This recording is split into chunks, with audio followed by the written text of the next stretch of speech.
Good morning, good afternoon, good evening, and good night, friends and colleagues from across the world. Welcome to a special edition podium today with an OG, one of the original top 100 doc members and entrepreneur, Dr. Bak Nguyen.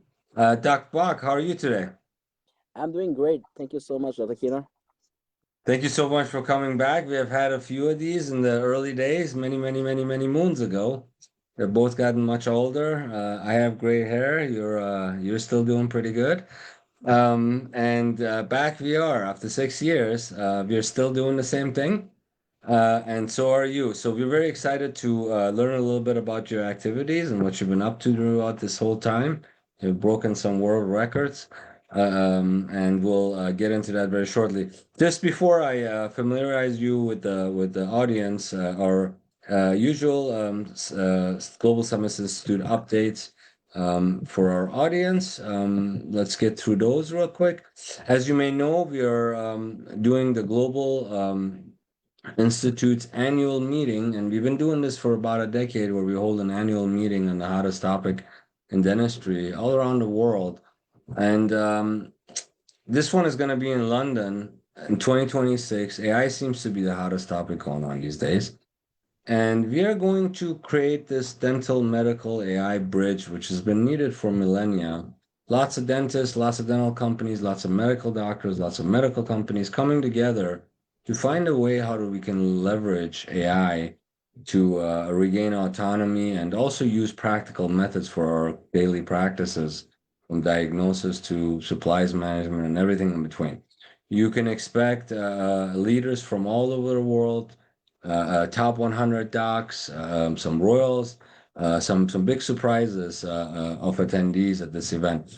Venue has been secured. Also, there's going to be a Hippocratic award ceremony at nighttime where we can all gather, and there'll be additional surprises there.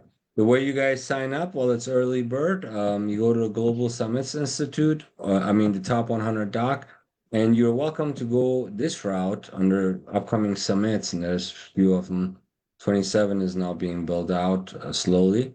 And or you can go directly to globalsummits.amores.ai, this URL right up here, and sign up. So lots of very important and moving and respected organizations are going to be participating, such as the Society of Physician Entrepreneurs. AI is all about entrepreneurship, new ideas, and it's one of the discussions we'll be having today. So we look forward for you to come in and participate in this. And also another one, the American Board of Artificial Intelligence in Medicine just joined us, and we look forward to hosting them amongst all of these other leading academic and entrepreneurial organizations. So, with that said, let's get started with our exciting podcast with Dr. Bach today. For those of you guys who do not know Dr. Bak Nguyen, widely known as Dr. Bach, who's a Canadian dentist, author, and filmmaker whose work bridges medicine, artificial intelligence, and human history. He's a pioneer in the integration of AI into clinical practice. He has led innovations in virtual dentistry, data-driven diagnostics, and patient education. Beyond medicine, he's a creator of multiple award-winning docuseries, including Apocalypse, Gods, Football Mindset, and Synapse, that explore the intersection of science, ethics, and emotion. Leading scientific precision with poetic vision, Dr. Bach champions the simple idea: technology should not replace humanity, but reveal it more clearly. This is excellent and fits in very good with our discussions, Doc. I have a lot of questions for you. When I first started with you 5 years, 6 years ago, you were at sort of the intersection of your book adventure, which led you to be the one human being that has written the most books in human history. Tell us a little bit about that and how it led to the next unbelievable adventure you've been involved with. So first of all, Dr. Shah, thank you for having me, and thank you for that brotherhood that you keep pulling me back in the center of attention. Um, and I think that I have to say what you're doing. is very commendable because you're giving people a platform to surpass themselves. So it's like people are saying stuff, and you keep them accountable, and then you give them the spotlight. So yeah, I've been running very hard. That's kind of who I am. But because of that title of 100 Doc, people ask, what do you do to have that title? And then you have to prove yourself. So here I am, 6 years later, breaking streak of world record after the one after the next. When we first met in, I think it was in 2020, I was writing books, and it was COVID, so I was stuck home. I could not do much, so I just go on what I had in front of me. So I started writing books, and that was pre-AI though. So I wrote the first 100 books without AI. Then AI joined, and contrary to what people think, it was harder with AI, because now the book again much more massive. It takes more time. So it was more the mindset that I kept from pre-AI, and when AI came on board, it became kind of a machine. But then you have to be very well focused to drive the machine. If not, the machine will just drive you over. So the idea of thinking that AI will just do everything for you, pressing a button, that's not true. But AI is I think it's is the greatest equalizer, because you have a machine who knows everything, but you still have to give them orders or wishes.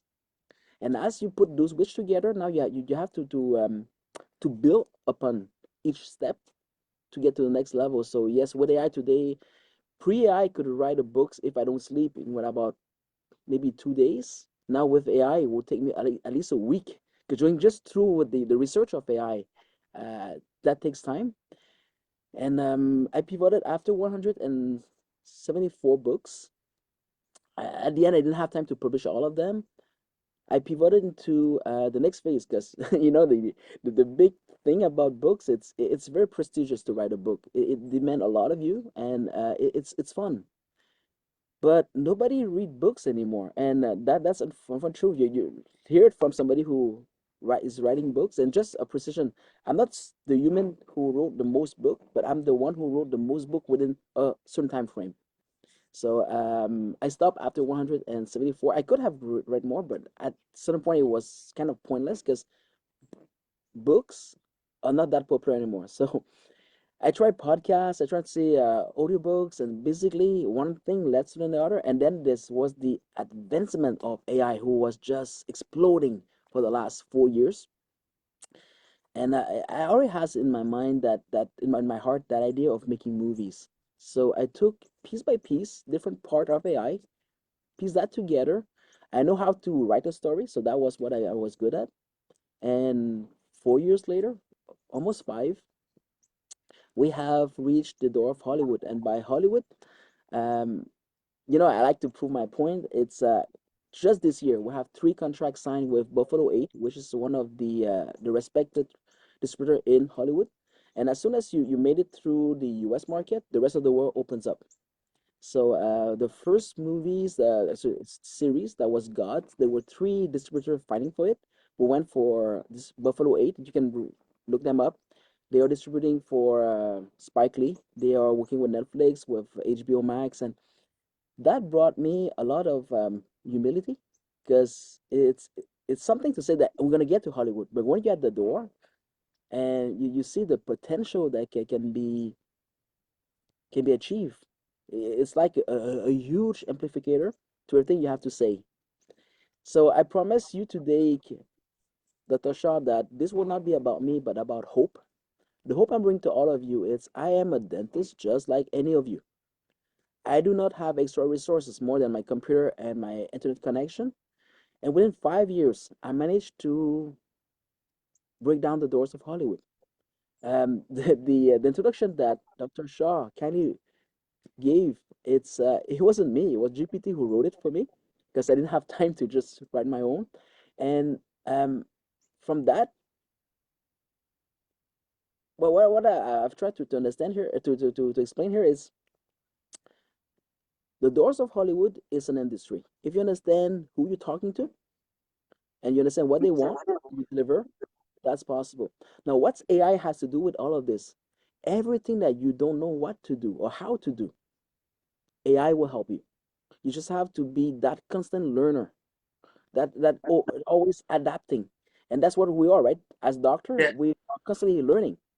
that's a beautiful message that we bring to the Institute. You know, number one, I agree with you. What people are listening to the hype and this bubble, this AI bubble that's forming, they'll eventually burst, but it's a good thing still. It's like very keen to the dot-com era.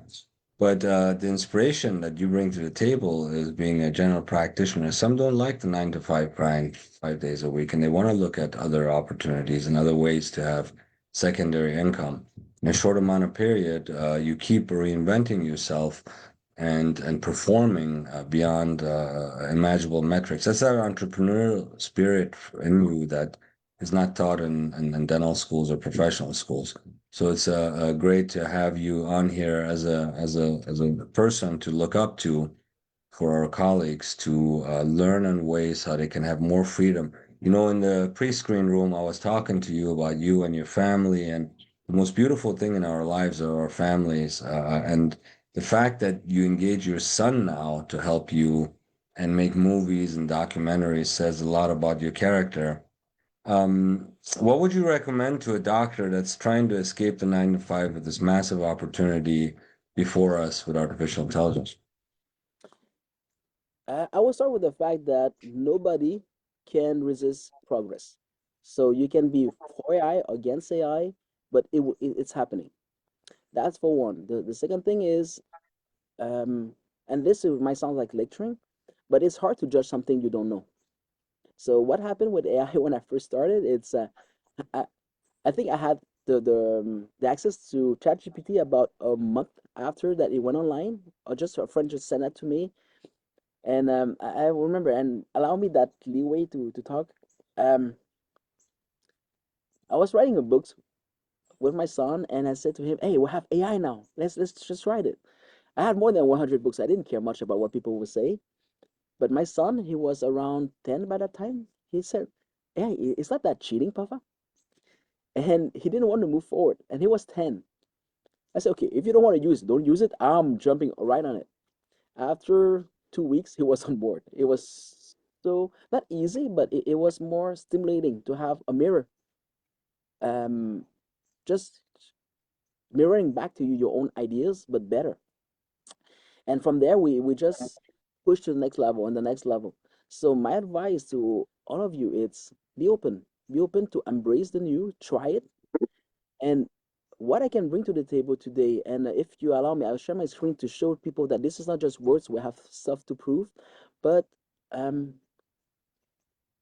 AI. Yes, I'll have you take over the screen very soon. I just want to make sure I hit up on all the questions I have for you. You know, so you're also mentioned at the beginning something about this profession essentially creating clarity for humanity and not humanity being extinct by AI. You know, a lot of doctors are worried that their profession is going to be taken away from them and they're going to be jobless. You know, I always tell them AI can't hold a medical license. Nobody wants to see a robot. It's always going to be sort of an auxiliary tool, unless, you know, the corrupt politicians go in there and change the laws around the world. But what's your take on this whole situation about AI taking jobs and what have you? I think that we are evolving very quickly, and if for those who evolve, they will always have the place and even a better place. For those who are resistant to change, they will be left behind. Let's just talk about something else before we jump. As doctor, it's personal, but let's talk at teachers. When AI came on board, they were all threatened, and they went massively to block AI. Today, 3 years after that, you have Harvard teaching master degree on AI. And the irony of that is, what do they know about AI? They spent the last years trying to fight AI. In China, now it's mandatory that children have to learn from primary school, elementary school course of learning how to work with AI. Well, 3 years ago, that was forbidden. So the shift is happening, and you don't want to be left behind. And just to finish the idea I had is AI is pretty much everything that you wish you had, but you didn't. Now it's there. It's pretty cheap, All you have to do is to ask the question, and that's the main key. Look at AI as somebody who be answering your question, and it's for going to be for you to link the dots after that. But AI will not do everything for you. It will not get you dumber. If anything, it will force you to be smarter. Good point. Good way of looking at it. So, you come out of the chair. You started in a very respected clinic. Then you go into the book industry, write over 170 books, and now you're a movie producer. You know, dentist, if it was for me to exert my opinion, I think all doctors are sort of angels doing God's work. But tell us about this entrepreneurship. Tell us what you have. I'm very interested now to hear about how you ended up knocking doors of Hollywood. And naturally, of course, you're welcome. One area we may lack in a little bit for London are celebrities. I hope you, as a celebrity yourself, come and also speak at the event. But go ahead and please take over the screen, and I'll be in the background learning. Thank you, Kianor. Let me just start with something. If there's one thing I learned within this process, it's humility. I'm no celebrity. And every time I think that I am bigger than I am, I start to regret it. So I'm a constant learner. I'm here, as I said from the beginning, as the alpha. I was the host, not the leader, and that was brought me to Hollywood. Is that thirst of always trying to push for more, but never thinking that what you have it's enough or that you're big. So by the end of the day, I'm where I am because I serve a lot of people, and the more people you serve, the more powerful the people you serve, the more you are growing. But without further ado, I know that we talk a lot, so let's give people some proof. Would you talk about my son? This is the first series that that Buffalo 8 has accepted. I don't know if I have time to go through the preview, but this is the kind of the private website that we submit. And this is distributed by Buffalo 8. By January, it should be streaming on the. We're thinking that pretty much Amazon Prime will be part of it, but it's not officialized yet.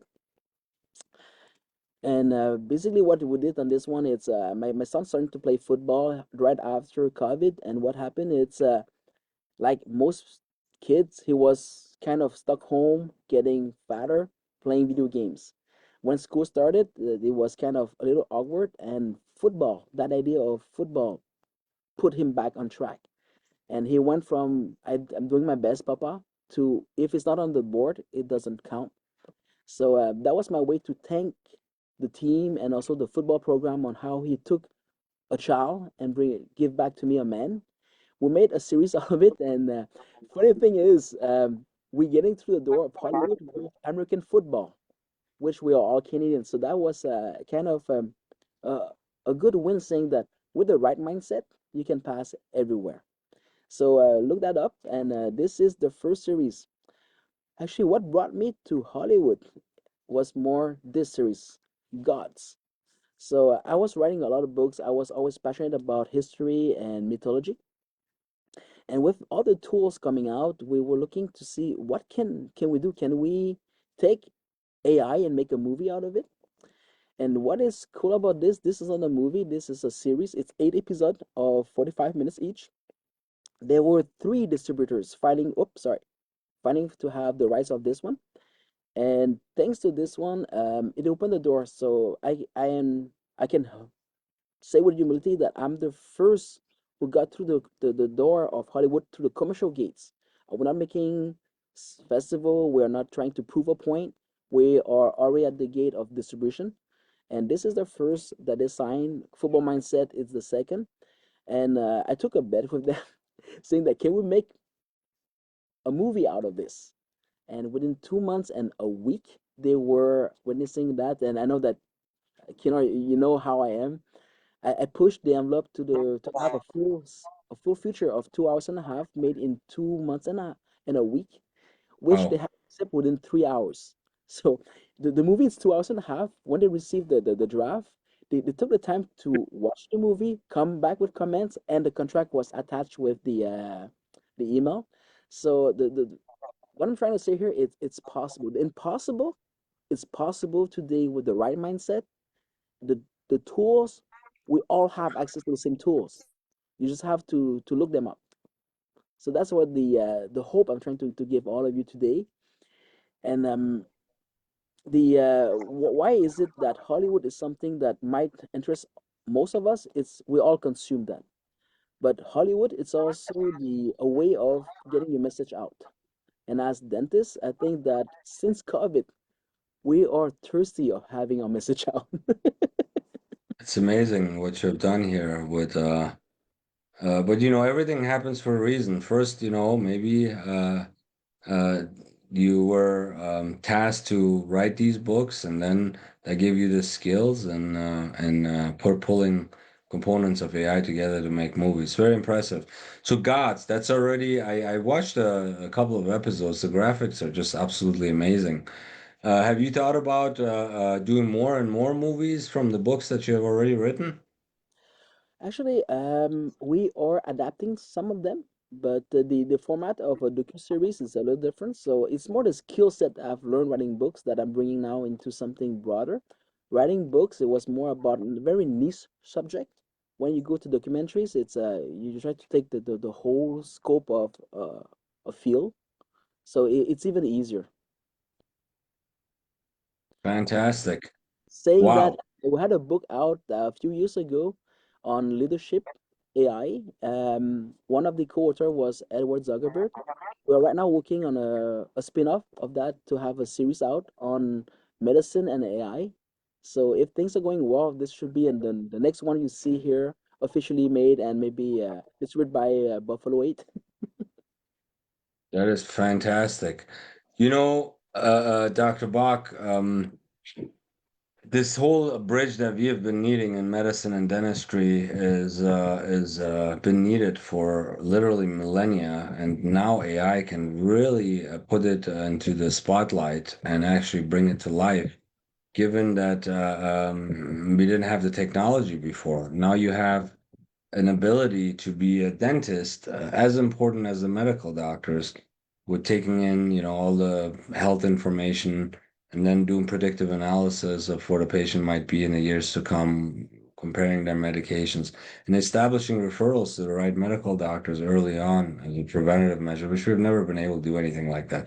The truth of the fact is that most dentists just briefly look at the health history to see if there's anything serious going on before they do their procedure, but now you have this. But back to Hollywood. Yes, indeed, Hollywood is a very good way to release your message and expand it across the world. Another good way, which it was and continues to be, is the books that you write. And I wonder if you can make movies of that. That would be very interesting to me and the Global Summits Institute, especially for one book that I wanted to point out. If I may share my screen, Doc, real quick, that you did for us when we first started, which I'll never forget, was a Doctor to Doctor book. And when Doctor to Doctor book came out at the time, in the very early days, you were sort of. Let me put this one up. I don't know, one of your famous works that we did years ago, and all of those individuals that contributed to this book are still with the institute. The institute has grown, and everything that was said in that book has come to reality. And this was at the height of where there was a lot of doubt about what the institute was doing and the doctor-doctor relationship. And we really appreciate that. But I wonder if that's subject to a movie like that in the future. It's not on the table right now, but if we have the right partners and the people who can fund it, is you know me, I already say no, but that's not on the table right now. Yeah, We definitely in the future. Right now is the London event is the top priority is to creating that bridge, but that's some food for thought. But this was a great book written. I still highly recommend for people to read it because it sort of solidified what the Institute originally wanted to do. And Dr. Bach came in graciously, and we didn't know much about books at the time, and he had written 72 books, and he put this one together there's a host of alphas and top docs that compiled it. What do you think about it since we've published this book? How far we have come with everything that's said in there? Think it was kind of a milestone to understand our place in the world, to see what we can do, and we went so further from there. And the people I met with there, some of them were still writing books together. Some of them have 5 or 6 books with me. And even with the series that is coming with Dr. Ed Zuckerberg, we are trying to put dental medicine into the global scope of everything that's going on. So yes, there's an evolution to that. It's not the doctor to doctor was more personal. It was the experience of each doctor, how they see themselves through the lens of the profession. And to put things in perspective, back then we were dentists and we were kind of isolated from the health industry when we COVID, and that was very evident. And we were trying to find our place. Since then, it was up to us to find our place. And I think that AI, as you said, is the greatest bridge, because by the end of the day, wherever your license is, you're still taking care of people, and we have access to people, and people trust us. So I Right. think that that book start the foundation of the thinking, and I think that you and I both prove that we are more than words. We can we can walk the miles and the extra one. And that was actually that was the first project we had. I think that that book appeared after our first Zoom together, and we were Yeah, laughing you did it and very fast too. came out of it. That was an amazing project. I really enjoyed it. Um, wow. So, books, now movies. How many of these things are you gonna make? You're gonna do 200 movies? Well, as long as Hollywood wants me, I'll be there, because my 3 contract within a year, it's something unheard of for a first time movie maker, and the year is not done yet.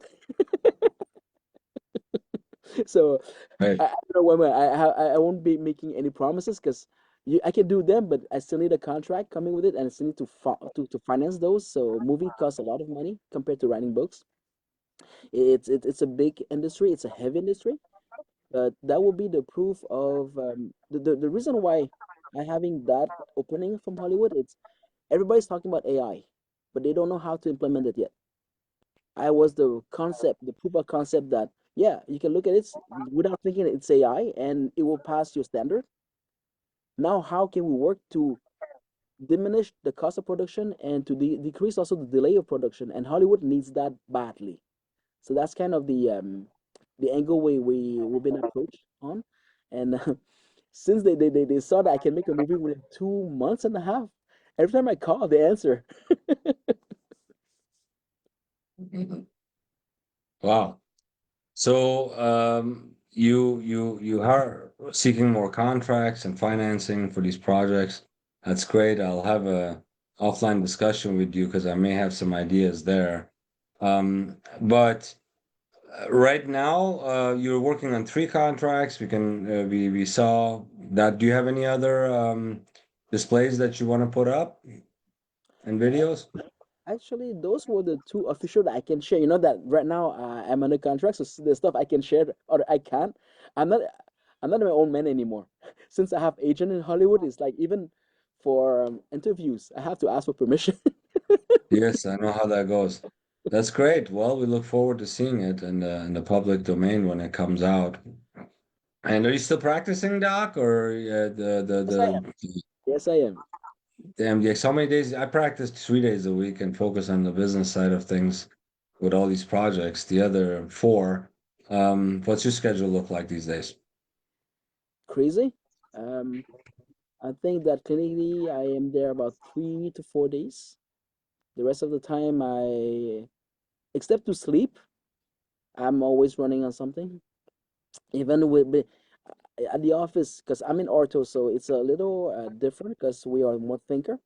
So when I can see 50% of the day, but in between I have time. So now with just your phone and chat GPT, you can work everywhere. I'm stuck in Yeah, traffic, I can work too. So it's like there's no reason to procrastinate anymore, but you just have to be focused.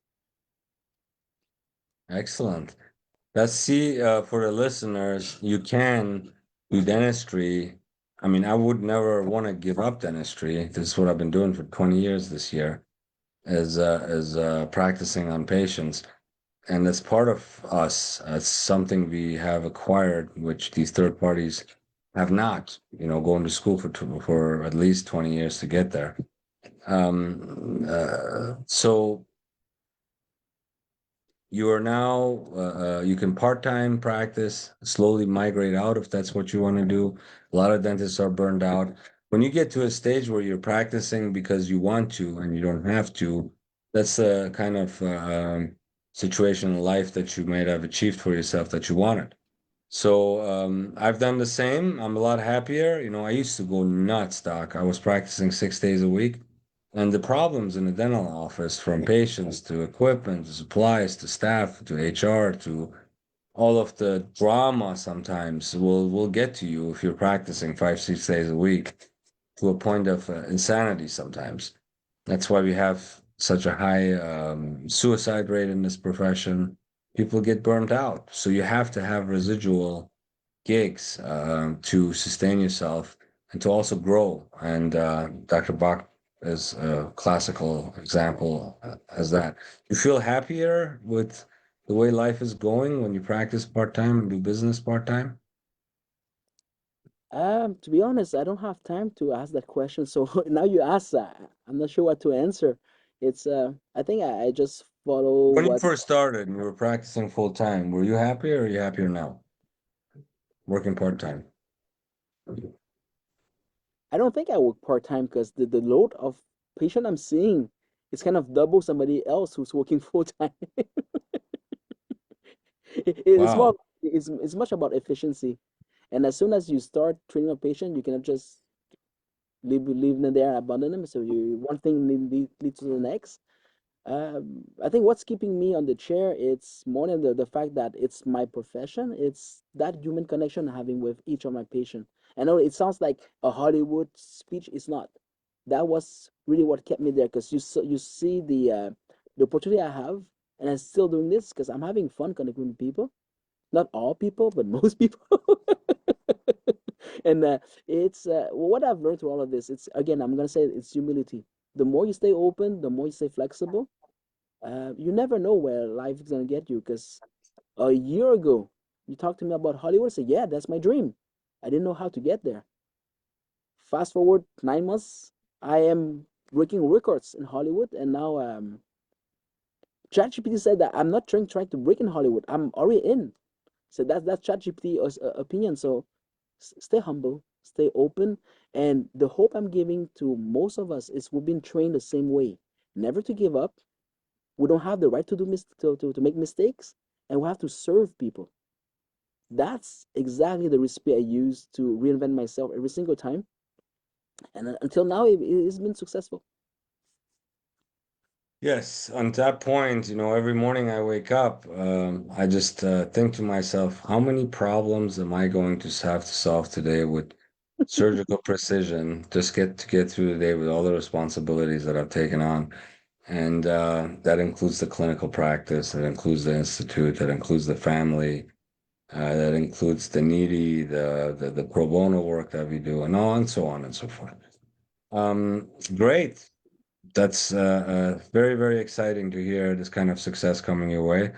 You keep repeating and you're persistent. This is what it leads to. You're always been persistent and working hard.